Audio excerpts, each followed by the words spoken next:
Today we're going to do the Excel grader assignment, the mortgage calculator.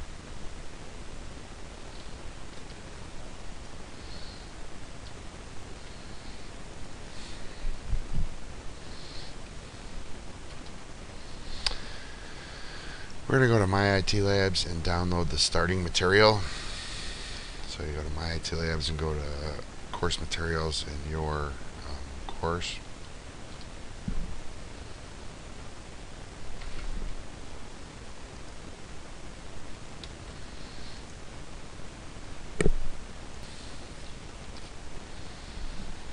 Okay, here we are in the Excel folder on My IT Labs. Here we are in the Excel folder in My IT Labs, and let's download our starting materials. Excuse me.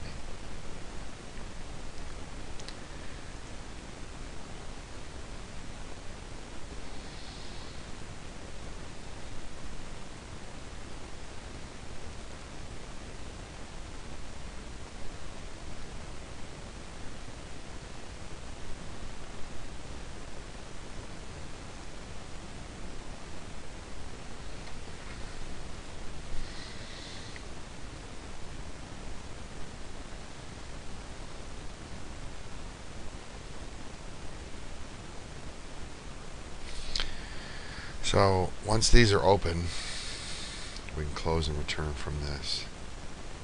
And here's what the mortgage, I'm going to close, or I'm going to minimize these as well because we don't need these for a little while. Excuse me, got a cold. Here's what the grader assignment looks like that we're going to work with. And the first thing you want to do is make sure you save it to your desktop so you don't lose it. File, save as, to your desktop.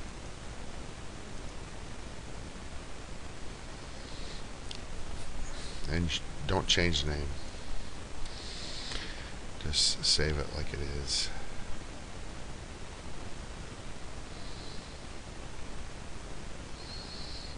Okay.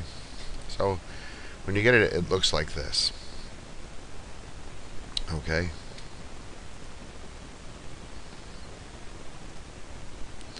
And our instruction page, I can find it now.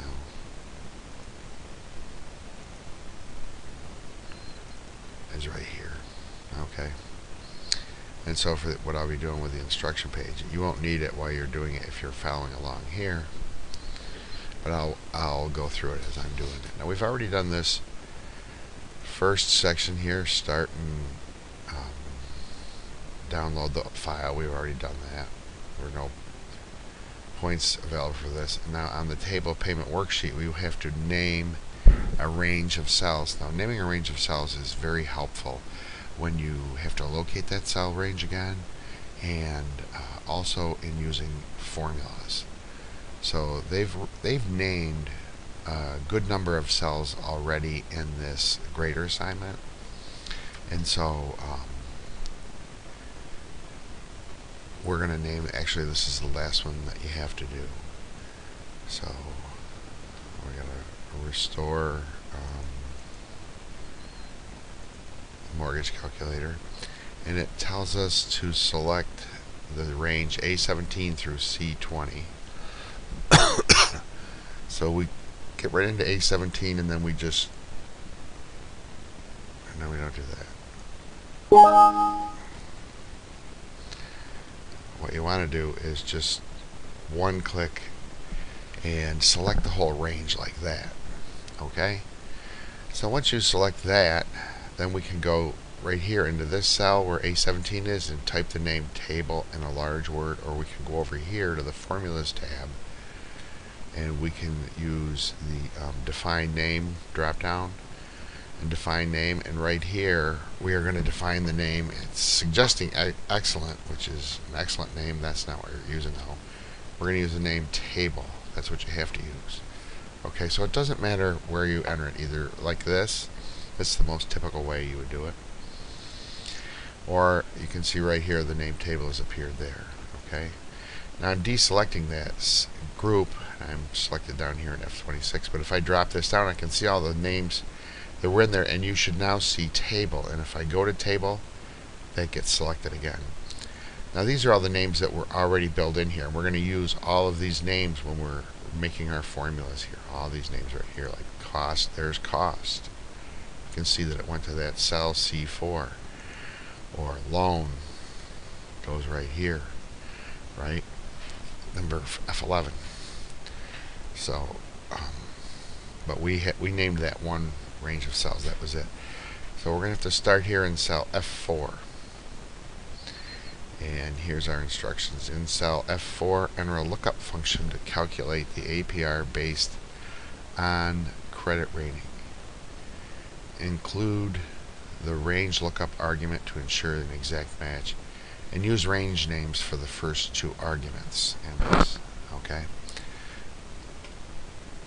So we're going to be right here, and we're going to enter a lookup function, and we're going to enter a vertical lookup function, which is VLOOKUP. There's also a horizontal lookup function, but it's not used as much anymore. So for a lookup function, and for any function, they always start with an equal sign, and then you start typing the name of the function. Now I'm going to show you how to look this up later, but during the assignment I'm just going to show you which ones we're using. So it's enter VLOOKUP equals VLOOKUP. So if you just start typing VLOOKUP, then you'll see it shows up right there in a little box, and once that pops up and you're on the right formula, you can just hit the tab key and it fills it out. VLOOKUP, and there's opening parenthesis. That's how it starts. And then it tells you which arguments you have to have in here when you're creating the formula. And the first one is the lookup value. What are we going to look up? Well, we're making an APR based on the credit rating. So the first thing we're going to look up is credit rating. And we're going to start typing in credit rating. There it is. I can hit tab. And then comma. We got to go to our next argument. And that's going to be table as we named it. Right, table right there. Comma. And 3. So what we're doing right now is in this table over here, the one we already defined, it wants to know which column do you want to return based on what you look up. And we're going to look up right here and see what's in cell C7, right? And it's the word excellent. So over in the cell range table here, we're going to return the third column, which is 3.25 for excellent. But if you had a giant table, you would be much easier to look it up like this. In fact, you don't have to look it up now. It's just going to place that in there for us, and then we're going to have to go. So it's comma 3 comma, and then we want an exact match. So we're going to go down to exact match, which is false. Hit the tab key and hit a closing parenthesis, and you should wind up with a 3.25% in there, right? So if his credit rating was anything else besides excellent, then you would have a APR based on that, right? Okay, so we're going down to the next instruction, which is in cell F5. We're going to enter another lookup function, formula to calculate the minimum down payment required. Include the range lookup argument to ensure an exact match, and use range names again for the first two arguments in the function. And for calculation after closing parentheses. For example, the borrower who has an excellent credit rating is required to pay a minimum of 5% down payment on a negotiated purchase price. Multiply the function results by the negotiated cost of the house. Okay? So we're going to go back over here, and we're going to be in cell F5. That's where we are right now. And we're doing VLOOKUP. Right? And then the first thing that's going to go in here again is it's going to be the first two are the same: credit rating and table.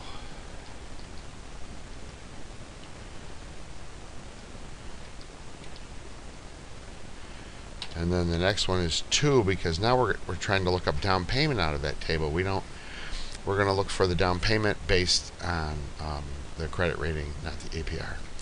So down payment is the second column, 2, comma, and then again false, closing parentheses, but now we have to multiply this times the cost of the house. There's cost right there. And the minimum down payment required is $18,750. Okay, you should be comparing your results to mine to make sure you get the same results. Now in F6, we're going to enter a formula to calculate the annual property tax based on the negotiated cost of the house and the annual property tax rate. We're going to use range names in the formula again. We're going to use range names whenever possible. It makes creating formulas in here easier. This is calculating the mortgage for one house, but if you had a big spreadsheet and you were always calculating many formulas, it would be much easier to use the range names, and you wouldn't have to look things up. You wouldn't have to go, okay, where is the property tax rate? Right? It's just in the formula. You use the name, and it's a piece of cake. So now we want to just go equals cost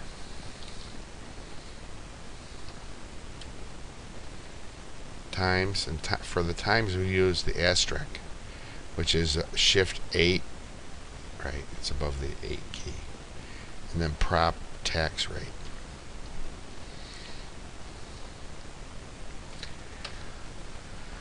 So annual property tax is $2,812.50.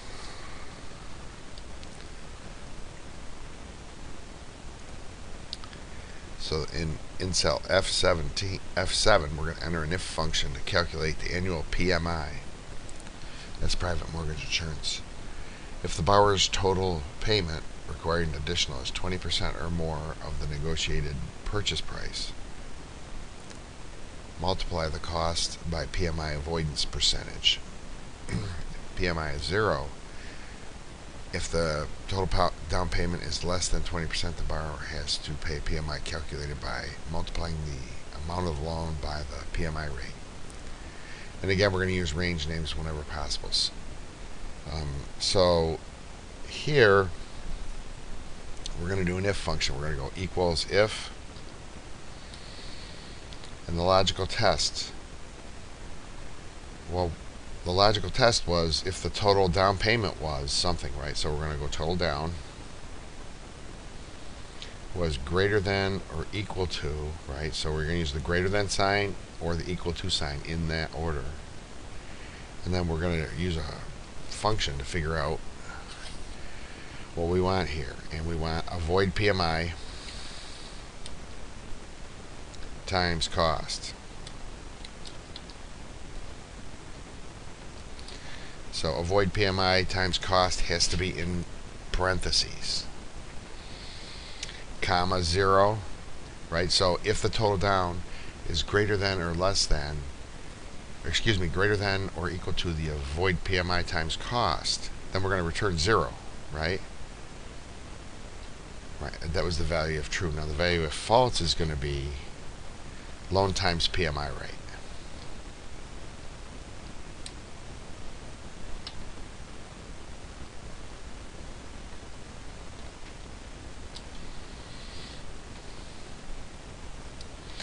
And we have to end the whole thing with a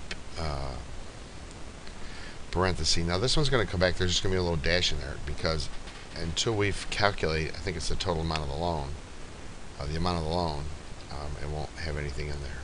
Okay. So now the total down payment we have to calculate. In cell F10, enter a formula to calculate the total down payment, which is the sum required minimum down payment calculated previously and any additional down payment entered in the input section. Use range names in the formula.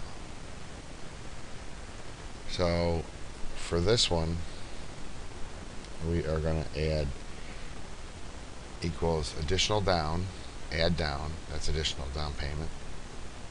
Right, and you can see it highlights in blue over there what it is. It's C5, section C5, and it's $5,000 additional down, plus minimum down.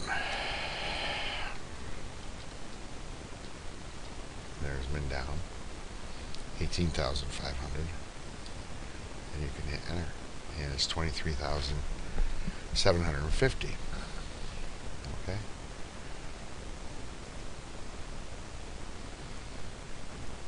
In cell F11, enter a formula to calculate the amount of the loan, which is the difference between the negotiated cost of the house and the total down payment. Use range names in the formula.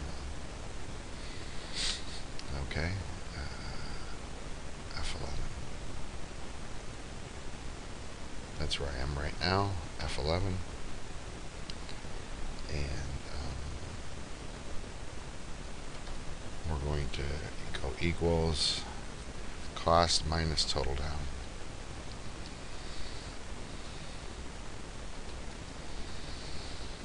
Minus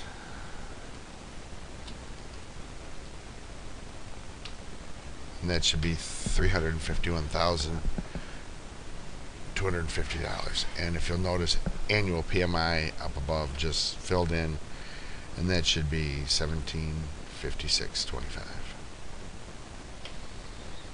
Okay, and make sure you save this occasionally. We're going on to step 9.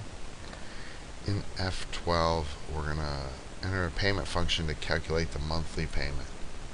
Use range names in the function. Right? So payment is equal PMT. And then the first thing we put in here is the rate, which is APR divided by months. Divided by months, and it's the second months. The first one is just month, which is a function, comma, years times months,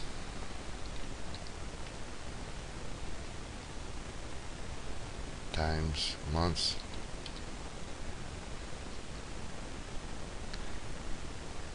comma,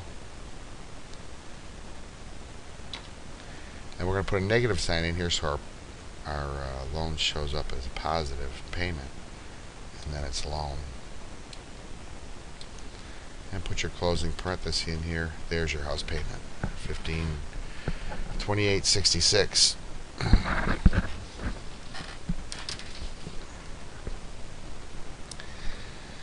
Okay, we're going on to the next one, which is cell F13. We're going to enter a formula to calculate the monthly property tax based on the annual amount previously calculated, using range names in the formula. So this one's easy. It's just equals prop tax divided by months.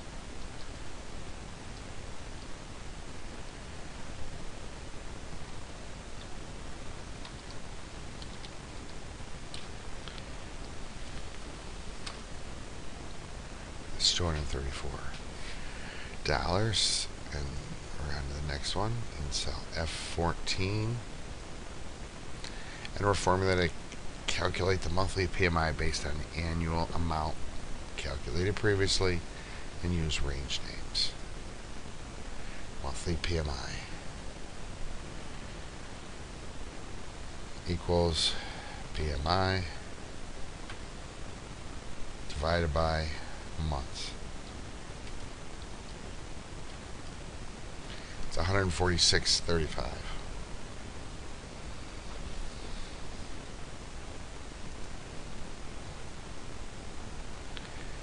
In cell F15, we're going to calculate the total monthly payment. Excuse me. So this one is just equals sum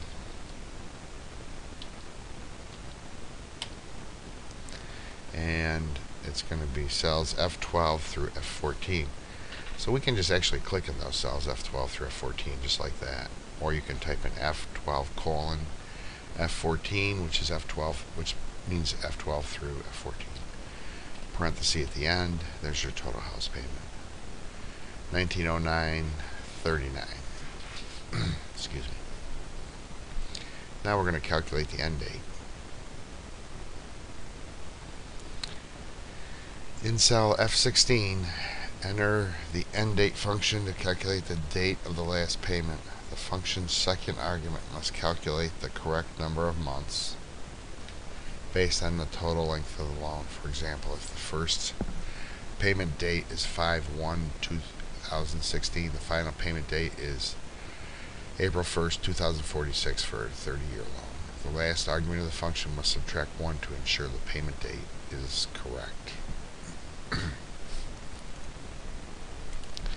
So it already told us what function to use, eDate. So we want to know the start date.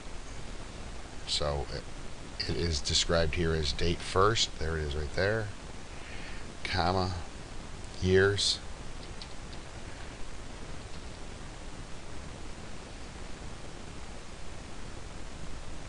Times months, comma, and then it's months minus 1. There are too many arguments here.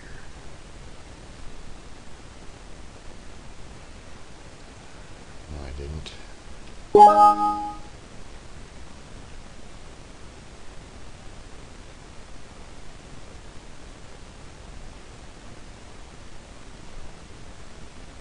Oh, I'm sorry. Yes, I did. Go back here, and it just ends after months minus 1. I had months in there twice. I didn't realize that. There you go. The last date is 4/1/2046.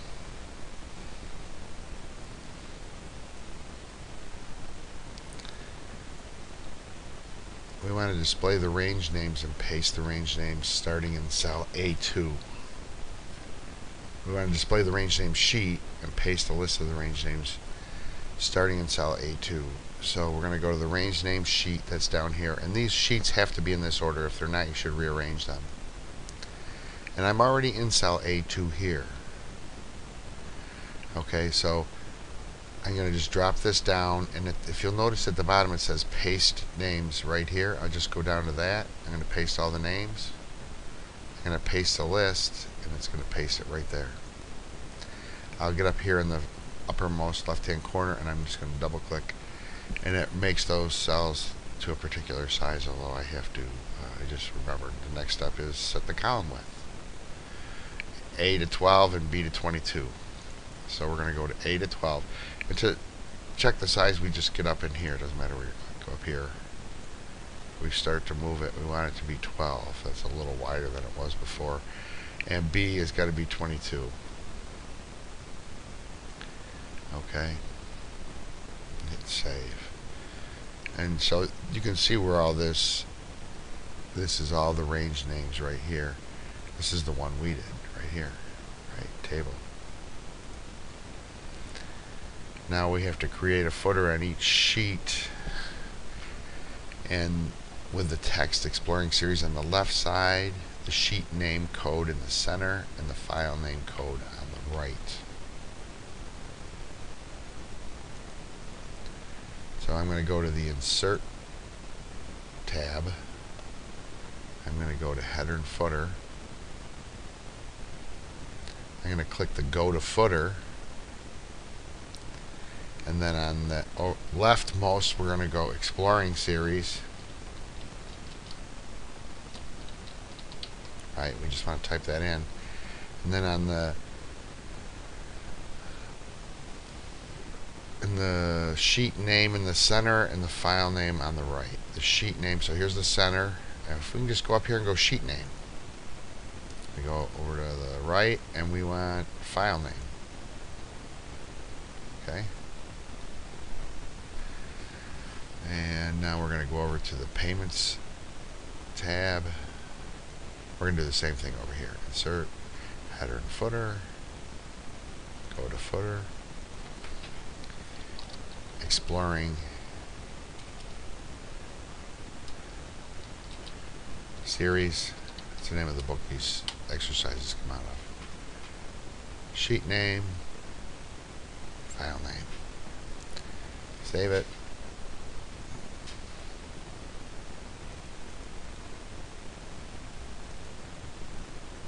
Let's go to the last step here. Ensure that Worksheets are placed in the following order of what I already mentioned: payment first, range name last. Save the workbook, close it, and then upload and submit it. And you should do okay. Everybody's been doing okay on this assignment. That's all there is for the Excel grader assignment.